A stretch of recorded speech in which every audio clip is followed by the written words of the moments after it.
다시 한번 우리 사랑하는 교우들 365일 지나면서 복 많이 받으시기를 주의 이름으로 축복합니다.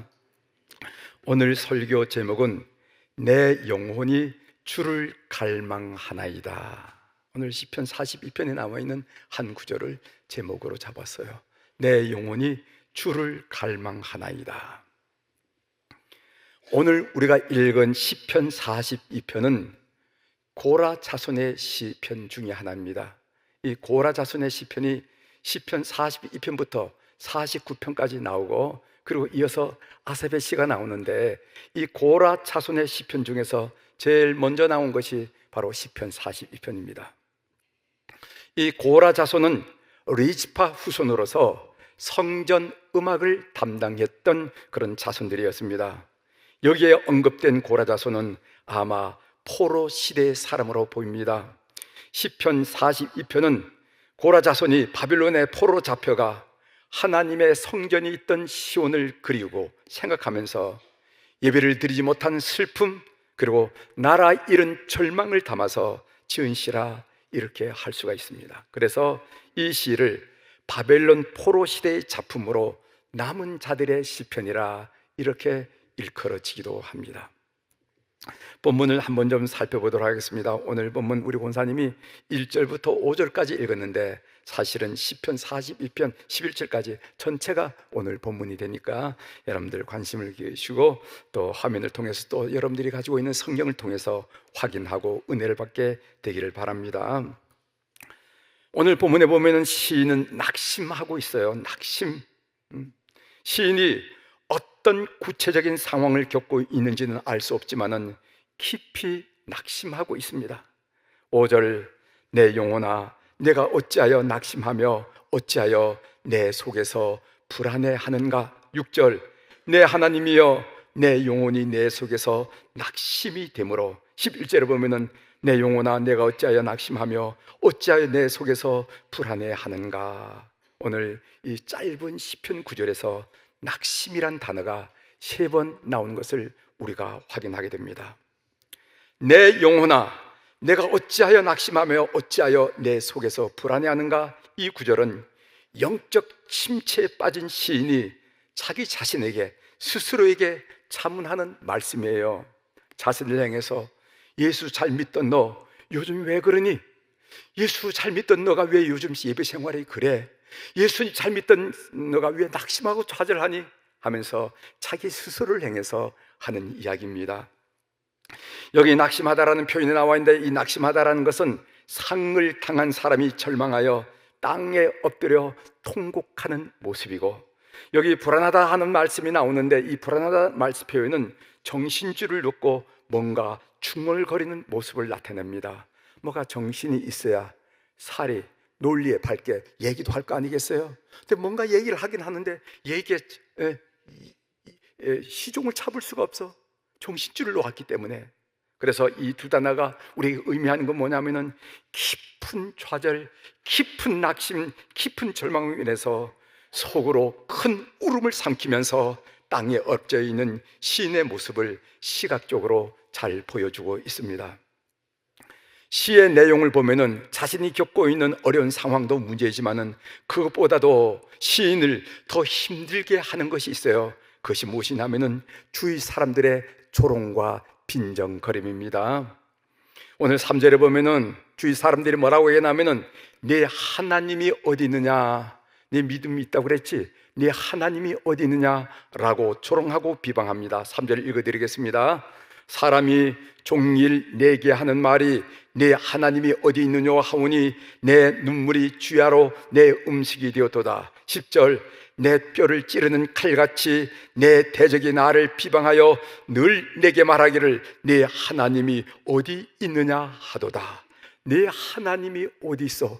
내가 믿던 하나님 도대체 어디 계시니? 라는 질문이지요. 이 표현은 1차적으로는 하나님이 없다라는 의미를 가집니다. 또한 이 표현은 하나님이 무능하다라는 그런 의미를 가집니다. 그리고 이 표현은 하나님이 너를 버렸다라는 의미를 갖고 있어요. 이같이 사람들의 비방은 신으로 하여금 견딜 수 없게 만드는 것입니다. 우리처럼 여러분들도 하나님이 살아계신 것을 믿잖아요. 하나님이 전능하다는 것을 믿지 않습니까? 그리고 하나님이 여러분들 사랑한다는 걸 믿으면서 이제까지 신앙생활을 하고 어려운 일을 당할 때마다 하나님을 찾는 것이 아니겠습니까? 우리처럼 시인은 살아계신 하나님을 믿었어요. 시인은 전능하신 하나님을 믿습니다. 그는 무슨 일이 있어도 포기하지 않으시는 하나님의 사랑을 믿었습니다. 헤세드, 하나님의 사랑을 믿었어요. 그런데 그가 처한 비참한 현실로 인해서 사람들이 그를 조롱할 뿐만 아니라 하나님의 존재를 부인하고 하나님의 능력을 부인하고 하나님과 나와의 관계를 무시하는 이 지경에까지 이르렀다는 것입니다. 어쩌다 지나가는 사람이 잘못된 어려운 비참한 현실을 보면서 한마디 던지는 그런 빈정대는 말이 아닙니다. 오늘 시인은 뭐라고 말하냐면 사람들이 자기를 향하여 그런 종일을 한다, 늘 그런 조롱을 한다, 빈정거림이 있다, 이렇게 고백하는 것을 보게 됩니다. 이 빈정거림은 믿음을 가진 시인이 견딜 수 없게 만들었다 하고 시인이 고백하고 있어요. 그런데 그가 낙심하는 데에는 더 근본적인 이유가 있습니다. 그것은 그 자신이, 남도 아닌 그 자신이 하나님을 느끼지 못한다는 것입니다. 하나님에 대한 믿음이 없어졌어요. 입으로는 주님이라고 부르고 있지만은 주일에 예배를 드리긴 하지만은 자신의 삶에서 하나님을 느낄 수가 없습니다. 그래서 탄식하고 있는 거예요. 오늘 구절을 보면은 내 반석이신 하나님께 말하기를 어찌하여 나를 잊으셨나이까? 내가 어찌하여 원수의 압제로 말미암아 슬프게 다니나이까 하리로다. 어찌하여 나를 잊으셨습니까? 어찌하여 나를 버리셨습니까? 어찌하여 나에게 나를 모른 척 하십니까? 이 구절은 하나님이 자기와 상관없는 것처럼 여기지는 영적 현실을 탄식하는 것입니다. 시인은 슬프고 불안한 자기 감정을 숨기지 않고 솔직히 드러냅니다. 그러면서 분석합니다. 도대체 이렇게 된 이유가 뭘까? 내가 왜 이렇게 낙심할까? 내가 왜 이렇게 좌절할까? 내가 왜 이렇게 절망에 호적거릴까? 돈 때문이 아닙니다. 건강 때문도 아닙니다.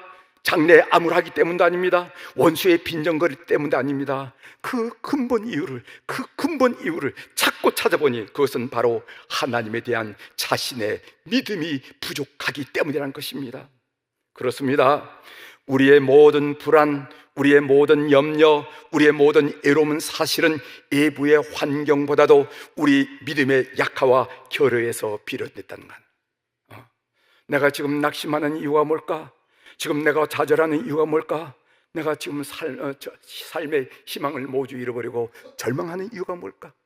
정말 내 앞에서 부근에서 내 주위에서 일어나는 상황이 정말 나를 어렵게 하는 건가? 아니면은 내가 가져야 할 이 믿음이 허물어졌기 때문일까? 믿음과 낙심은 반비례합니다. 믿음이 크면은 낙심은 작아지고 사라져요. 그러나 믿음이 작으면 낙심은 커지고 그 믿음이 내 영혼과 내 심령을 장악하는 것을 느낍니다. 그래서 우린 기쁨 가진 성도임에도 불구하고 얼굴에 웃음기가 사라지는 그런 신앙생활을 할 수밖에 없다는 것입니다. 여러분, 깊은 낙심의 소롱에서 벗어나는 영적 전쟁에 대해서 좀 잠깐 살펴보도록 하겠습니다. 바울 사도는 에베소서 1장에서부터 3장까지 교리에 대해서 우리가 무엇을 믿느냐 하는 교리에 대해서, 그리고 에베소서 4장 6절부터 9절에는요 윤리에 대해서 우리가 믿는 크리스천으로서 어떻게 삶을 살아야 되는가 하는 문제를 다뤘습니다. 그리고 그런 설명을 끝난 다음에 6장 10절 이하에서부터 영적 전쟁을 당부함으로써 에베소서를 마무리하는 것을 우리가 보게 됩니다. 에베소서 6장 10절부터 13절에 있는 말씀을 읽어드리겠습니다. 조금 길지만 한번 화면을 보세요. 끝으로 너희가 주 안에서와 그 힘의 능력으로 강건하여지고 마귀의 간계를 능히 대적하기 위하여 하나님의 전신갑주를 입으라. 우리의 씨름은, 우리의 싸움은, 우리의 씨름은 혈과 육을 상대하는 것이 아니요 통치자들과 권세들과 이 어둠의 세상 주관자들과 하늘에 있는 악한 영들을 상대함이라. 그러므로 하나님의 전신갑주를 취하라. 이는 악한 날에 너희가 능히 대적하고 모든 일을 행한 후에 서기 유함이라. 이렇게 우리 성도들이 영적 싸움을 싸울 것을, 그리고 승리할 것을 마지막 당부하고 바울 사도는 에베소서를 마치는 것을 우리가 보게 됩니다. 그러면은 왜 바울 사도는 영적 전쟁으로 에베소서를 마무리했을까요? 우리가 신앙생활을 하다 보면은, 우리가 삶을 살다 보면은 그렇게 살아야 될 줄은 알지만은 그렇게 사라지지 않는 내 삶의 현실을 우리가 경우가 많다는 것을 우리가 발견하게 됩니다. 그렇게 살려는 의지가 있습니다. 주일날 말씀을 들으면은 그렇게 살아야지 다짐도 합니다. 노력도 합니다. 그럼에도 불구하고 일주간의 삶을 돌아보면 그렇게 살지 못합니다.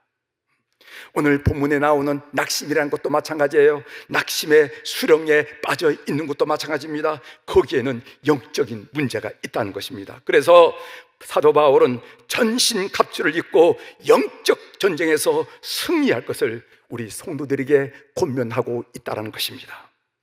여러분, 영적 전쟁에 패배하면 그것으로 끝나는 게 아닙니다. 뭐 한 번쯤은 말지 또 다음에 예배 드리면 될 거 아니야. 그게 아니에요. 여러분, 영적 전쟁에서 패하면은 여러분 심령 속에 어떤 일어나는지 제가 5가지만 설명을 드리도록 하겠습니다. 첫 번째로, 영적 전쟁에서 패배하면 관계가 비틀어집니다.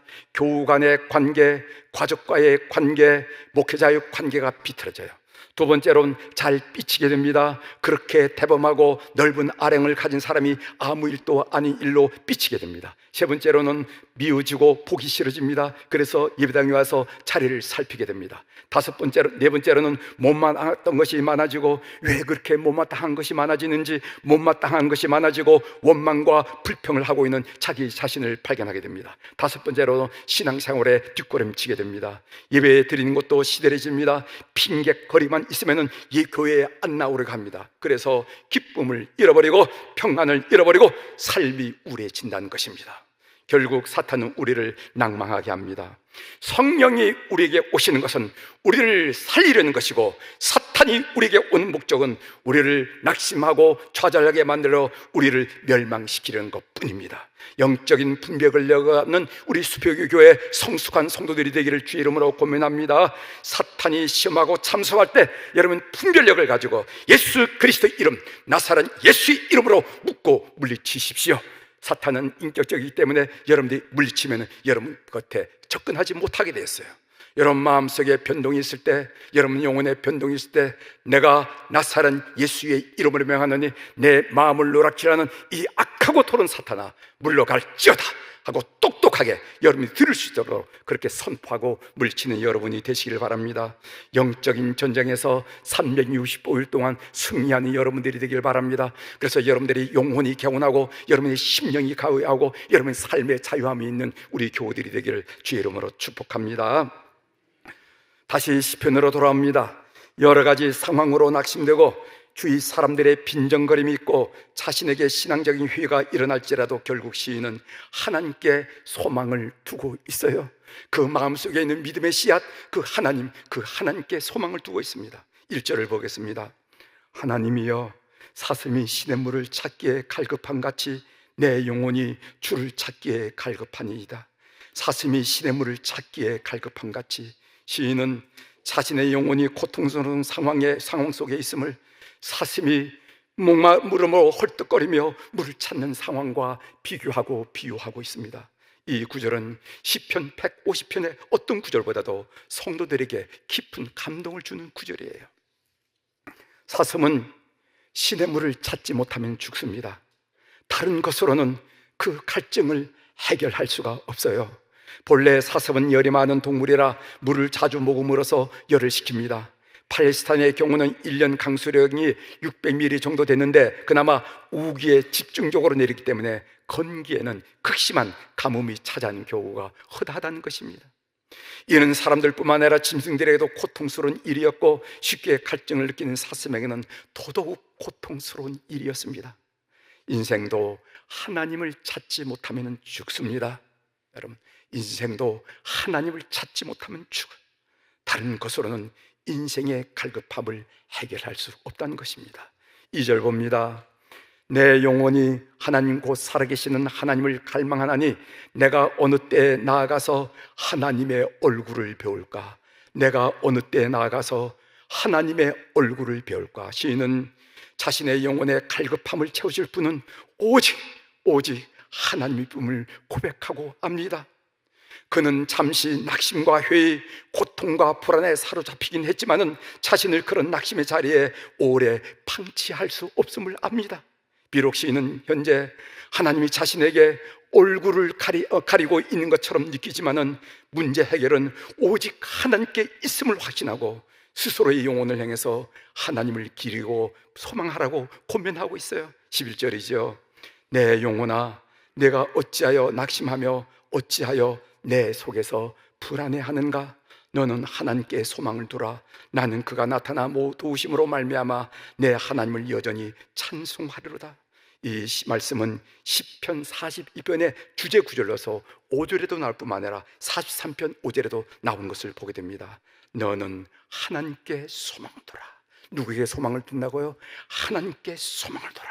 문제 해결은 하나님께 있음을 믿는 우리 교우들이 되기를 주의 이름으로 축원합니다. 누구에게 소망을 두라고요? 하나님께 소망을 두라. 삶의 적용으로 한 말씀을 드리겠습니다.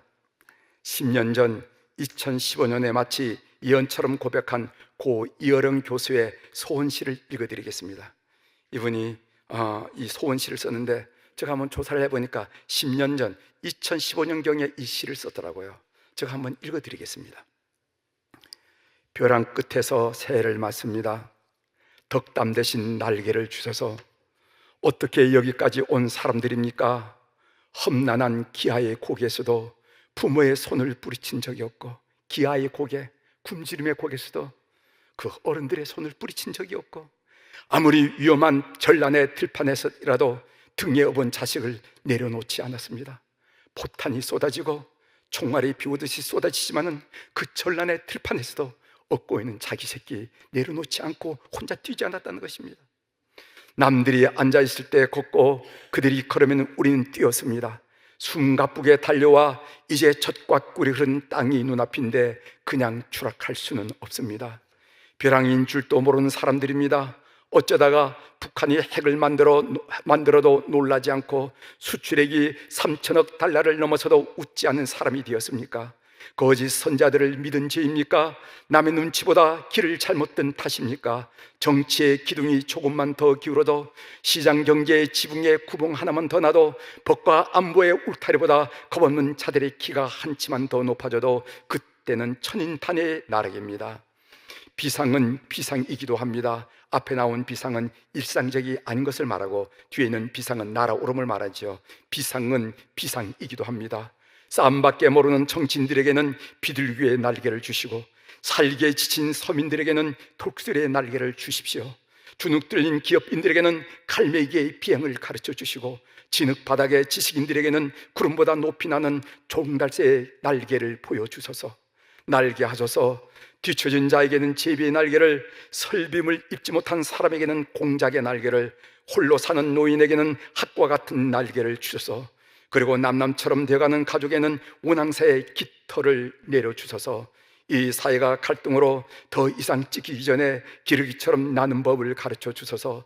소리내어 서로 격려하고 손두의 자리를 바꾸고 가며 대화를 이끌어간다는 저 신비한 기러기처럼 우리 모두를 날게 하소서. 여러분, 기러기 아죠? 기러기가 앞에서 떼를 이끌고 가는 기러기는요, 그 바람을 온몸으로 받기 때문에 저항이 심하다는 거죠.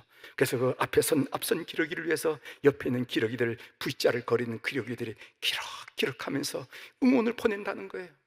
그리고 도저히 앞에 있는 기러기 날지 못할 때는 체인지해 준다는 겁니다. 또 다른 기러기가 나가서 그 여풍을 밀어제치면서 그 무리를 이끌어 간다는 것이죠. 소리를 내어 서로 격려하고 선두의 자리를 바꾸고 가며 대화를 이어간다는 저 신비한 기러기처럼 우리 모두를 날게 하소서. 날자 한 번만 더 날아보자꾸나. 어느 소설의 마지막 대목처럼 지금 우리가 예치는 이 소원을 들어주셔서 은빛 날개를 펴고 새 눈부신 하늘로 일제히 날아오는 경쾌한 비상의 시작, 벼랑 끝에서 날게 하소서. 이런 시에 은빛 날개를 모두 펴고 새 눈부신 하늘로 일제히 날아오는 경쾌한 비상이 오늘 우리 민족 가운데, 우리 성도들 가운데 있게 되기를 주의 이름으로 다시 한번 축원합니다. 소원시의 비상, 일상적인 비상이라 하는 말처럼, 일상적이 아님이란 말처럼, 지난해 우리는 정치적인 혼돈과 불안정으로 인해서 경기가 얼어붙고 국가의 위상이 추락하고 거기다가 지난 12월 29일에는 무한제조 항공 대참사가 있었습니다. 정말 어렵고 힘든 한 해를 보냈습니다. 해가 바뀌어도 그 황당하고 충격적인 일은 지금도 국회에서, 한남동 관저에서, 무한병장에서 계속 일어나고 있습니다. 대부분의 국민들은 우울한 새맞이를 하고 있습니다. 사랑하는 교회 여러분, 시인은 우리에게 말씀하고 있어요. 11절, 내 영혼아, 내가 어찌하여 낙심하며 어찌하여 네 속에서 불안해하는가? 너는 하나님께 소망을 두라. 그가 나타나 도우심으로 말미암아 내가 여전히 찬송하리로다. 너는 하나님께 소망을 두라. 하나님이 예스 하시면은 노할 사람이 없고, 하나님이 노 하시면은 예스 할 사람이 없습니다. 하나님이 주권자이십니다. 믿으시길 바랍니다. 여러분 인생에서 그렇게 경험하시잖아요. 우리 성도들이 해야 할 일은 아프지만은 겟세마네 동산의 예수님처럼 하나님의 뜻이 이 땅에 이루어지기를 기도해야 합니다. 또한 우리가 어리석었고 교만했고 방탕했고 이기지에 의였음을 고백하고 우리에게 긍휼을 베풀어 달라고 긍휼을 베풀어 달라고 신원해야 됩니다. 우리를 불쌍히 여겨 주옵소서.